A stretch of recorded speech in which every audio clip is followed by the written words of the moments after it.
පෘතුගාලේ 2026 අවුරුද්දේ national holidays කවද්ද ඒ මොනවද කියලා දන්නවද? ජනවාරි 1 වෙනිදා නිව් ඉයර් තර්ස්ඩේ ඒක නම් ඉවරයි. පෙබරවාරි 17 වෙනිදා කානිවල් මේක ටියුස්ඩේ වැටෙන්නේ.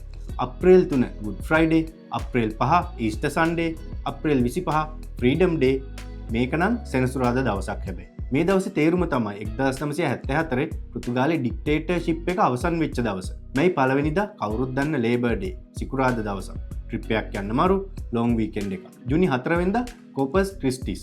ජුනි 10 පෘතුගල් ඩේ. මේ තමයි පෘතුගාලේ නැෂනල් ප්‍රයිඩ් ඩේ එක. අගෝස්තු 15 අසම්ප්ෂන් ඩේ. October 5 republic day.